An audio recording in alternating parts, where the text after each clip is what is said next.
That's what you think? Yes. All right. Let's have your take on this one. Well, I've been taking so many of them. Oyetola, Enzo 15 lawyers. How did he win his first election? How did he win? So he should thank God that he was there for 4 years and leave and congratulate the winner, because as a matter of fact, we all know that Adeleke won before. They cheated him. This time around, God worked for him. So he should just thank God that he was able to serve for 4 years and leave them, forget about lawyers. Except he just want to give them Oshun money to chop. So there's no problem, but you should just forget about that. Then, as Buhari orders Ngige to hands off negotiation, Ngige has not really done anything. But he's been negotiating with the. He's been negotiating wrongly. You have to humble yourself. If you are negotiating with people like this, you humble yourself. What are you really doing? For over 5 years, children are in school. We know that politicians' children, they 5 months. But the thing is that the minister has, some people say, has not been really forthcoming in negotiations. That's what we are saying. He has not been doing anything about it, because as a matter of fact, when you bring aggrieved people like this together, you solve the situation. I think the problem is about their payment model. Why not just work on these things and let them go? We know that your children are not in a public university, but those of us that our children are in public university is affecting us. The high rate of crime and everything that is happening in Nigeria today is because of redundancy.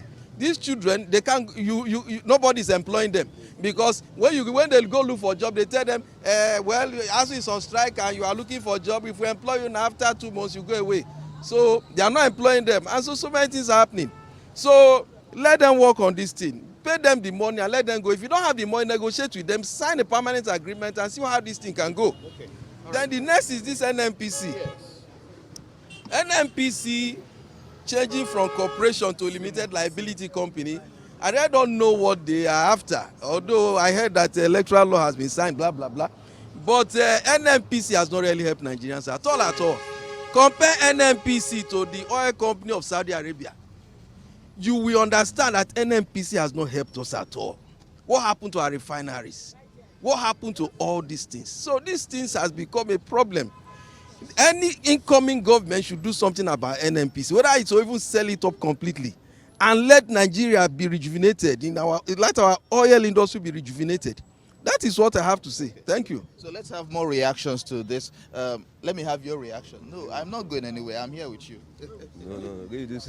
Okay, what's your reaction to the headlines this morning? Yeah, good morning. My reaction to the NNPC, the new unveiling of the NNPC, is still the same of the same.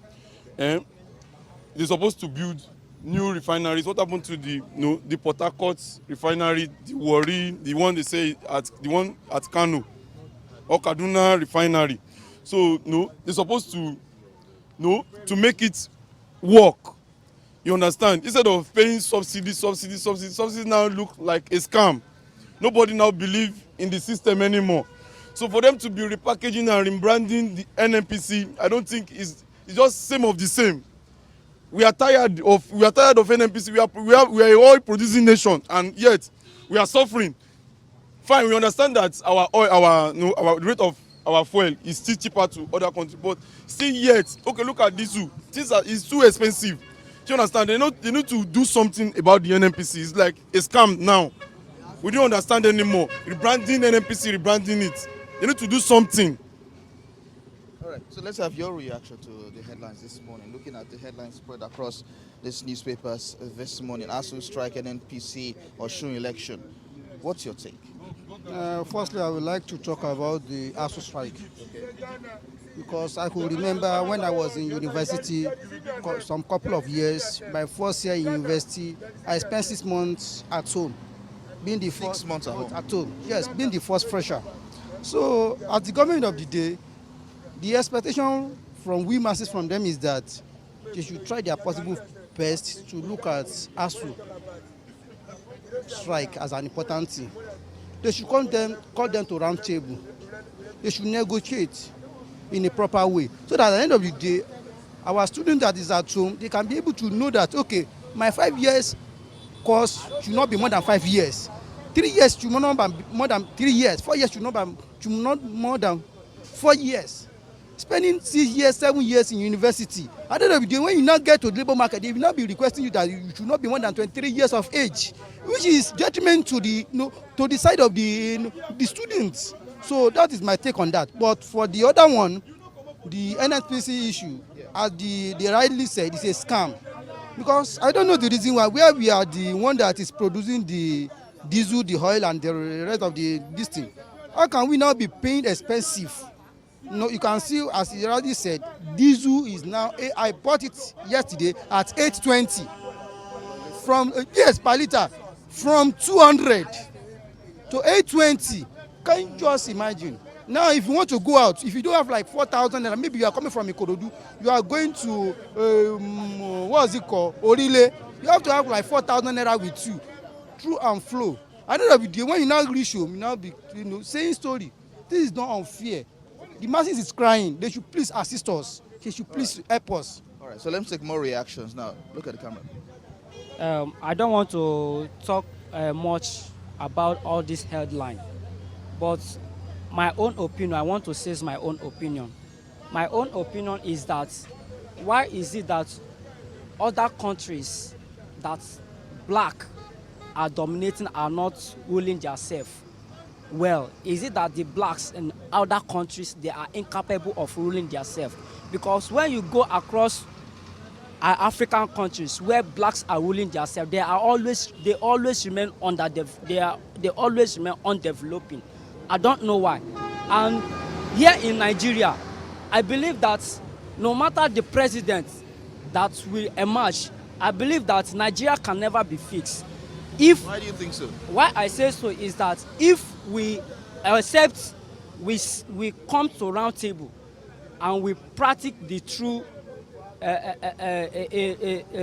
kind of a government like true federation, that will be the solution for Nigeria to be a better country. And it will have, because why I'm saying that the power at the center, the authority at the center is so much, and that is why when one person got there, it begins to misbehave. You're calling for true federalism? Yes, I'm calling for true federalism, and that's the only way that Nigeria will be fixed better. All right, thank you very much, gentlemen. Thank you very much for talking to us. Of course, fresh reactions on the headlines from the newspaper stands this morning. Over to the studio. Thank you very much, Theophilus, for all of that session there with the people. Speaking on diverse issues. Yeah, the last person talking about true federalism. The point there is, of course, Nigerians believe that the time Nigeria worked, that we were saying Nigeria actually was working, was when we had true federalism, where I don't know whether at any time Nigerians acknowledge that Nigeria worked. As things got worse, we started looking back to periods when things were not as bad. It's only in comparative terms. It's only in comparative terms. Exactly. It's only in comparative terms.